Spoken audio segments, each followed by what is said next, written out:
what time will 16,500 rupees amount to 22,935 at 13% per annum. So இப்போ நமக்கு என்னென்ன datas கொடுத்துருக்காங்க அப்படின்னு பார்த்தோம்னா பிரின்சிபல் அமௌண்ட் எவ்வளவு கொடுத்துருக்காங்கன்னா rupees 16,500 rupees பிரின்சிபல் அமௌண்ட் கொடுத்துருக்காங்க. இது வில் பி அமௌண்ட் டு, அதாவது இன்ட்ரெஸ்டும் பிரின்சிபல் அமௌண்ட்டும் சேர்த்தி அமௌண்ட் ஆகுறது எவ்வளவு அப்படின்னு பார்த்தோம்னா rupees 22,935. அதோட rate of interest R is equal to என்ன கொடுத்துருக்காங்க அப்படின்னா R is equal to 13%. இப்ப நம்ம என்ன கால்குலேட் பண்ணணும் அப்படின்னு பார்த்தோம்னா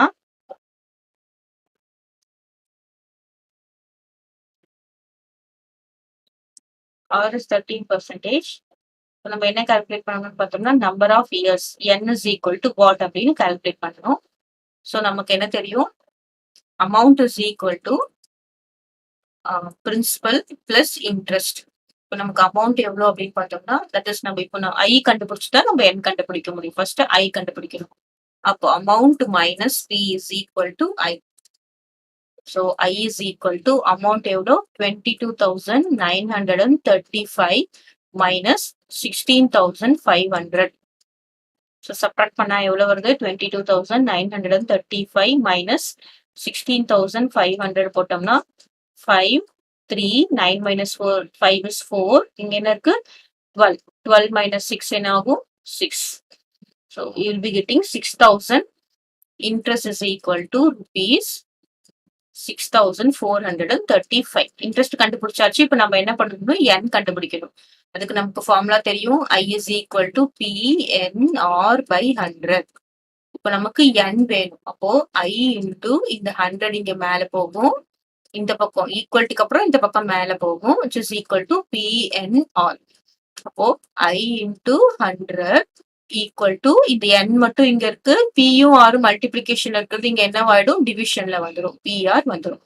இப்போ number of years n is equal to I into 100 divided by principal into R, rate of interest. I நம்ம என்ன கண்டுபிடிச்சிருக்கோம் 6,435 into 100. பிரின்சிபல் அமௌண்ட் எவ்வளவு கண்டுபிடிச்சிருக்கோம் அப்படின்னு பாத்தீங்கன்னா 16,500 into rate of interest is 13. Okay. So இந்த 0 cancel ஆகுது, இந்த 0 cancel ஆயிடுச்சு. இப்போ நமக்கு என்னென்ன இருக்குன்னு பார்த்தோம்னா 6435 divided by 165 into 13. Okay. So முதல்ல நம்ம என்ன பண்ணலாம், 6435 divided by 165 போடலாமா? முதல்ல இந்த 5 ஆல டிவைட் பண்ணி கொஞ்சம் சின்னது பண்ணிக்கலாமா? என்ன பண்றேன்னா இது 5 ஆல டிவைட் பண்றேன். என்ன வரும், 3 5s are 15 வருமா, ரிமைண்டர் 1, திரும்பவும் 3 5s are 15. இப்போ நம்ம இது திரும்பவும் 5 ஆல டிவைட் பண்ணா 1 5 is 5, அப்புறம் 43 இருக்கு, 0 8 5s are 47. So 1 5 is 5, 1 5 is 5, remainder 1, 2 5s are 10, 43 வரும், 8 5s are 47. ரைட். சரி, உங்களுக்கு இப்படி என்னன்னா 6435 divided by 5 போட்டா என்ன வரும், 1 5 is 5, remainder 1 14, 2 5s are 10, remainder 4 43, 8 5s are 40, 3 35 7. Okay. அதே மாதிரி 165 divided by 5 போட்டோம்னா என்ன வரும், 3 5s are 15, 1 15, 3 5s are 15. So இதையும் 5 ஆல டிவைட் பண்ணிருக்கேன், இதையும் 5 ஆல டிவைட் பண்ணிருக்கேன். இப்போ நெக்ஸ்ட் என்ன பண்றோம், 1287 divided by இங்க என்ன இருக்கு 33 இருக்கு. ஸோ 33 ஆல டிவைட் பண்ணி பார்க்கலாமா? 33 ஆல டிவைட் ஆனா என்ன வரும் அப்படின்னு பார்க்கலாம்.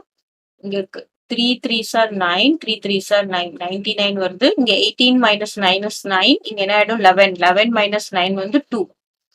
நெக்ஸ்ட் டிஜிட் போகும் 297. இப்போ 3யும் 7ம் என்னன்னா பாத்தீங்கன்னா 39, 9 3s are 27 வருமா, ரிமைண்டர் 2, 9 3s are 27, 29 0.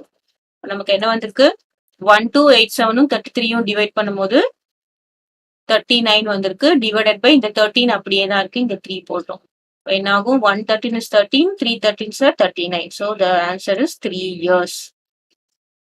ஓகே, இதெல்லாம் சிம்பிளிஃபிகேஷன் தான். நம்ம எப்படி வேணா போடலாம். மல்டிப்ளை பண்ணி போட்டோம்னா கொஞ்சம் கஷ்டமா இருக்கும். அதை பண்ணுவோம். அப்படி கொஞ்சம் கொஞ்சமா டிவைட் பண்ணிட்டு வந்துடலாம்.